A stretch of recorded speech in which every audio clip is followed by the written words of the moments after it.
সব হান্দাই দেব পিছন দিয়া তেল ছাড়া। দেখছেন বাঞ্চত কেমনে বসছে।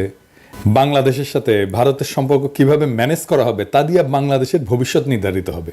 ভারতকে ডিল করতে না পারলে আমাদের স্বাধীনতা সার্বভৌমত্ব থাকবে না, হায়দ্রাবাদ আর কাশ্মীরের মতো খাইয়ে ফেলবে।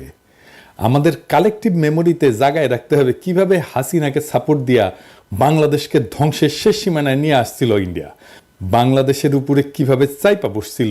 আপনি এটা বুঝতে পারবেন খুব ভালোভাবে যখন আপনি দেখবেন ওই ছবিগুলা, যখন ইন্ডিয়ান হাই কমিশনারদের বাংলাদেশের পলিটিশিয়ানদের সাথে যখন কথা বলতো তখন তাদের বডি ল্যাঙ্গুয়েজ দেখবেন, তারা যেভাবে বসে কথা বলে। দেখেন এই যে দোরাই স্বামীরা দেখেন, ও দোরাই স্বামী না, ও বাংলাদেশের স্বামী হয়ে উঠছিল। দেখছেন বাঞ্চত কেমনে বসছে। একজন পূর্ণাঙ্গ সচিবও না, কিন্তু একজন অতিরিক্ত সচিবের পদমর্যাদা, একজন রাষ্ট্রদূতের, সে একটা মন্ত্রীর সামনে কেমনে বসে, কেমনে কথা বলে। দেখেন ও ডিক্টেট করতেছে বড় লাটের মতো। আর হাসিনার মন্ত্রী শালা ভালসিউন, ও মনে হয় প্রভুর সামনে বসে আছে, দেখে মনে হচ্ছে না কেন্দ্রে দিবে। আবার দেখেন রাজশাহীর সিটি মেয়র, প্রতিমন্ত্রী পদমর্যাদা একজন, সহকারী হাই কমিশনের সামনে কিভাবে বসে। তবে আজকে আমি খুব খুশি, আঙ্গেরের টোলা মন্ত্রীর সামনে প্রণয় ভার্মা বসেছে কিভাবে। দেখেন মনে হচ্ছে প্রণয় ভার্মাই কেন্দ্রে দিবে। সাব্বাস বড় ভাই, আপনাদের অভিনন্দন, টুপি খোলা অভিনন্দন। আপনারা টোলা মন্ত্রী বলে ডাকবো না, আপনি রেসপেক্ট আর্ন করছেন। এই প্রণয় ভার্মা আসাদুজ্জামান খান কামাল আর কুমড়া পটাশের সঙ্গে যখন বসে তখন ক্যাঙ্কে করে বসে। দেখেন দেখেছেন, এইটা সে পাশাপাশি দেখান। আঙ্গেরের বড় ভাই আর কুমড়ো পটাশ আর আসাদুজ্জামান খান কামাল তিনজনেরটা পাশাপাশি দেখান, দেখেছেন। তো ওই জিঙ্কা করে বসিছে প্রণয় ভার্মা, এটা ফোরা হইলে না ইঙ্কা করে বসে রোগীরা। তো বড় ভাই জেনারেল জাহাঙ্গীর সাহেব এটা যদি পাসার পড়ার কারণে বসে থাকে ইঙ্কা করে, তাহলে গেলে আপনার ক্রেডিট দেবো না, থুক্কু কয়ে গেল প্রশংসা ঘুরে নেব।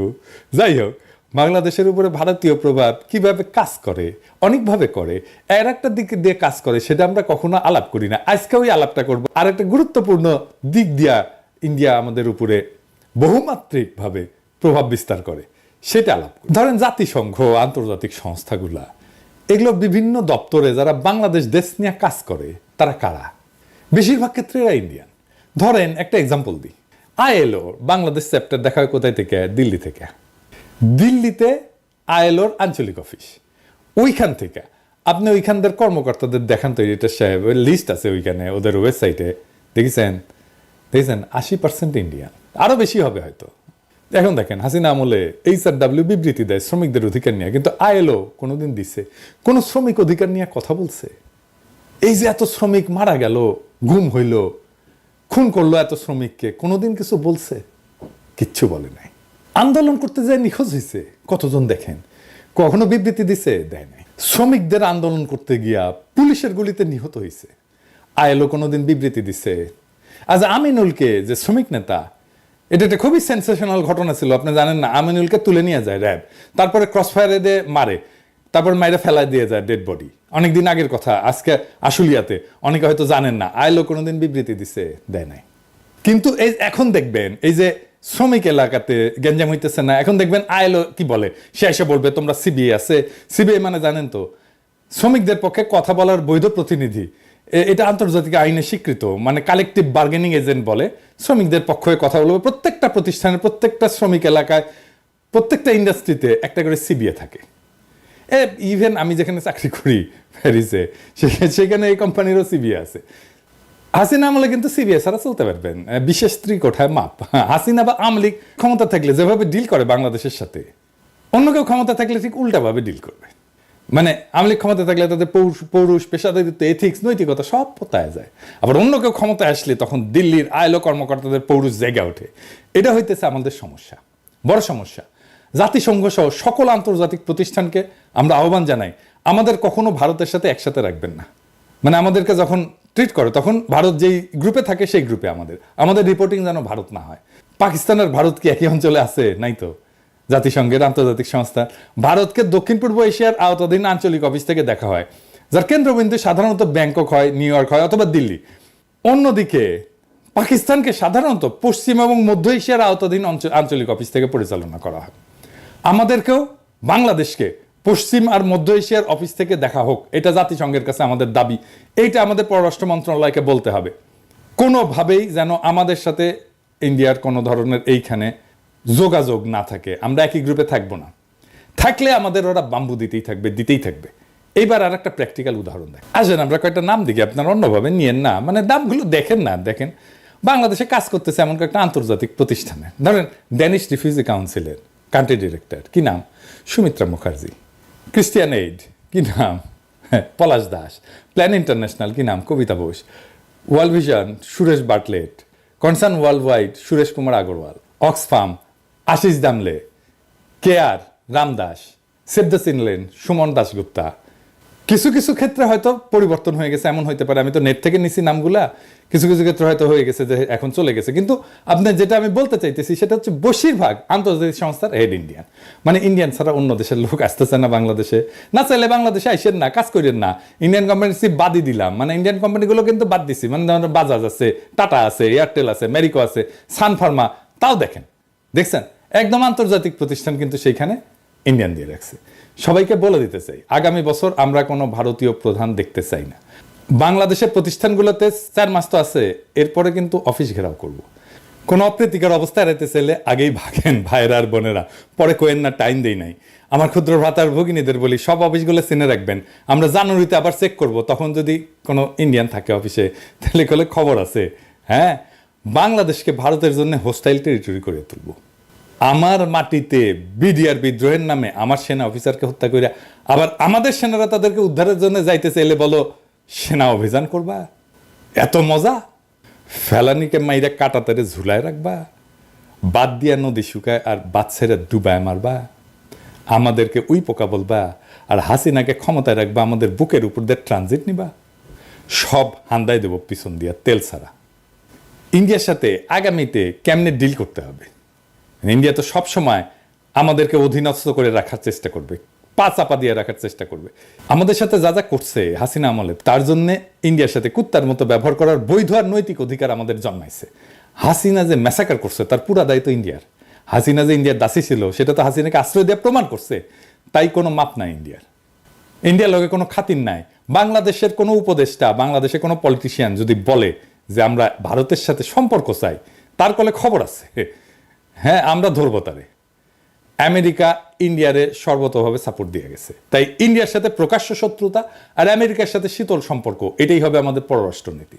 ভারতের সাথে হওয়া সব চুক্তি বাতিল করতে হবে, বাংলাদেশে ভারতীয়দের চাকরি নিষিদ্ধ করতে হবে, বাংলাদেশে ভারতীয়দের বিনিয়োগ বন্ধ করতে হবে, যে সমস্ত ভারতীয় কোম্পানি আছে সেগুলো বিশেষ অডিট করতে হবে, বাংলাদেশের শ্রম আইন, পরিবেশ আইন আছে না, কর পরিশোধ করছে কিনা, ভ্যাট পরিশোধ করছে কিনা, কোনো অনৈতিক কাজ করছে কিনা, এগুলো দেখতে হবে। আমি একটা এক্সাম্পল দিতে পারি কেমনে ধরা যাবে। হ্যাঁ, যেমন সান ফার্মা বাংলাদেশে কাজ করে না, ইন্ডিয়ান ফার্মা, ওই সান ফার্মা তো ডাক্তারদের ঘুষ দিয়ে প্রেসক্রিপশন লেখা হয়, এটা প্রমাণ করা 1-2 এর কাজ। এই অ্যালিগেশনে এই কোম্পানিকে বন্ধ করে দেওয়া যায়, সব ইন্ডিয়ান কোম্পানি ঘাপলা আছে, সেগুলো ধরা হবে। বাংলাদেশে ভারতের অর্থনৈতিক স্বার্থকে শূন্য করে দিতে হবে, কারণ আমাদের সব সময় মনে রাখতে হবে ভারতের সম্ভাব্য আগ্রাসন বাংলাদেশের উপরে। ভারতের ইতিহাস আছে, হায়দ্রাবাদকে দখল করে ফেলছে না, কাশ্মীরকে দখল করে ফেলছে না, সিকিমকে দখল করে ফেলছে না, ভুটানকে তার স্বাধীন পররাষ্ট্রনীতি পার্সু করতে দেয় না, একটা স্বাধীন দেশকে, এক্সাম্পল আছে না? তাই আমাদেরকে সবসময় মনে রাখতে হবে ভারত আগ্রাসন করতে পারে। তাহলে আমরা কি করতে হবে? আমাদের মিলিটারি মাইট বাড়ানো, সশস্ত্র বাহিনীর সক্ষমতা বাড়ানো। আগের এপিসোডে বলছিলাম পারমাণবিক বোমা লাগবে আমাদের, সেটা করতে দেরি হলে এখন আমাদের লং রেঞ্জ মিসাইল লাগবে, যেন দিল্লিতে আঘাত আনতে পারে এইরকম মিসাইল লাগবে। চীনের সাথে বাণিজ্যিক আর সামরিক সম্পর্ক বাড়াইতে হবে, প্রয়োজনে ভারত বিরোধী সামরিক জোট তৈরি করতে হবে, ওরা দৌড়ের উপরে রাখতে হবে সবসময়। আন্তর্জাতিক সম্প্রদায়ের সাথে কূটনৈতিক সম্পর্ক জোরদার করতে হবে, বিশেষ করে দক্ষিণ এশিয়ার অন্যান্য দেশ যেমন চীনের সাথে, রাশিয়ার সাথে, এরকম শক্তিধর দেশগুলোর সাথে কৌশলগত সম্পর্ক গড়ে তুলতে হবে। জাতিসংঘের অন্যান্য আন্তর্জাতিক ফোরামে বাংলাদেশকে সক্রিয় হতে হবে, যাতে ভারতের সম্ভাব্য আক্রমণ বা আগ্রাসনের বিরুদ্ধে আন্তর্জাতিক সমর্থন পাওয়া যায়। বিজেপিকে আধুনিক প্রযুক্তি এবং গোয়েন্দা তথ্যের সাহায্যে আরো দক্ষ করতে হবে, সীমান্তে যেন আমার নাগরিককে গুলি করার সাহস না পায়। আমাদের সীমান্তের ভিতরে ঢুকে বিএসএফ গুলি চালায়। এইবার আমাদের বলতে হবে আহো ভাতিজা আহো, আমাদের সীমানার মধ্যে ঢুকলে ট্যাঙ্গে রাখা হবে, পা উপরে মাথা নিচে। ট্রেনিং তো আছে, এই ঠোলা মেরে ট্যাঙ্গে রাখা হয়েছিল না, কামটা ভালো হয়েছিল কলে। হাসিনা পেলে একইভাবে ট্যাঙ্গে রাখা হবেনি, ওই ইতালিক মুসলিনিতে একইভাবে ট্যাঙ্গে রাখা হয়েছিল। তাই আমাদের কেউ বর্বর করতে পারবে না। আপনি একটা বিএসএফ ট্যাঙ্গে রাখেন, ওই আর জিন্দগিতে বাংলাদেশের নাগরিকের উপরে গুলি ছুড়বি না, বাংলাদেশে সীমান্ত ক্রস করে ভিতরে ঢুকবি না, লিগে রাখতে পারেন। এবং আমাদের একটা জাতীয় ঐক্য তৈরি করতে হবে শিশু অবস্থা থেকে। দেশের ভেতরে জাতীয় ঐক্য যেন বজায় থাকে সেই ব্যবস্থা করতে হবে। এবং দেখবেন ইন্ডিয়ার সবচেয়ে বড় স্ট্র্যাটেজি হচ্ছে বাংলাদেশের ভিতরে অনৈক্য বজায় রাখা। এখন দেখতেছেন না বিভিন্ন পলিটিক্যাল পার্টির মধ্যে অনৈক্য শুরু হয়েছে, একজন আরেকজনের পিছে লাগিয়েছে, দেখেছেন না? এটা ইন্ডিয়ান প্ল্যান করে, বুঝছাও? যারা করিচ্ছে সবাই ইন্ডিয়ান প্ল্যানের মধ্যে পা দেখিছে। এটা রয়ের প্ল্যান যে বাংলাদেশের ভিতরে অনৈক্য বজায় রাখতে হবে। তো এই দেশের ভিতরে যে জাতীয় ঐক্য, এই কাজটা শুরু করতে হবে স্কুল থেকে। এখনই সময়, সেনাবাহিনীর তরুণদের জনগণ এখন পছন্দ করতেছে, এরা স্কুলে স্কুলে যাবে, ছাত্রছাত্রীদের সাথে কথা বলবে, আমাদের স্বাধীনতা সার্বভৌমত্ব কিভাবে রক্ষিত হবে, কারা আমাদের স্বাধীনতার শত্রু, কে আমাদের আক্রমণ করতে পারে, এইসব একেবারে স্কুলে ছাত্রছাত্রীদের মধ্যে ঢুকাই দিতে হবে। ভারতীয় পণ্য বয়কট আন্দোলন দেখেছিলেন না? একেবারে শিশুদের দিয়ে ক্যাম্পেইন করেছিলাম। ওই বয়সে ইনডক্ট্রিনেট করে দেওয়া, মানে মাথার মধ্যে ঢুকে দেওয়া, এইটা যদি ঢুকে দেওয়া যায়, এটাই আমাদের ভবিষ্যতে প্রতিরোধের শক্তি হয়ে থাকবে। ছাত্রছাত্রীদের অস্ত্রের সাথে পরিচয় করায় দিতে হবে, তারা যেন অস্ত্র হাত দিয়ে দেখতে পারে এটা কি। ভারত থেকে জ্বালানির উপরে নির্ভরশীলতা কমায় আনতে হবে, বিকল্প শক্তির উৎস এবং জ্বালানি নিরাপত্তার দিকে নজর দিতে হবে, যেন কোনো সংকটময় পরিস্থিতিতে বাংলাদেশ বিপদে না পড়ে। কূটনীতিতে বাংলাদেশের বেস্ট ব্রেনগুলোকে যুক্ত করতে হবে, যেন বাংলাদেশ কূটনীতিতে সেরা হইতে পারে। বাংলাদেশের সেরা ছাত্রগুলোকে দুনিয়ার সেরা ডিপ্লোম্যাটিক স্কুলের ট্রেনিং দেওয়া হতে হবে। লং টার্মে আমাদের ডিপ্লোম্যাটিক অ্যাসেট তৈরি করতে হবে, কারণ আমাদের জন্য শান্তিপূর্ণ এবং কূটনৈতিক সমাধানই সবসময় অগ্রাধিকার হওয়া উচিত।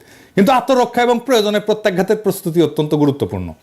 আপনার শত্রু যদি মনে করে আপনি দুর্বল, তাইলে আপনি গেছেন, আপনি শেষ। আপনার শত্রুকে সবসময় মনে করতে হবে যে এটা বিপজ্জনক, এর সাথে গ্যাঞ্জাম করা যাবে না। বাংলাদেশের জনগণ বিপজ্জনক জনগোষ্ঠী, সাবধানে ডিল করতে হবে। আর পরিশেষে ইন্ডিয়ারে ভয় পাবেন না। ভারতের তরুণদের আবু সাইদদের মতো বন্দুকের সামনে বুক পাইতে দেওয়ার হিম্মত নাই। ওরে আমরা ভয় করবো,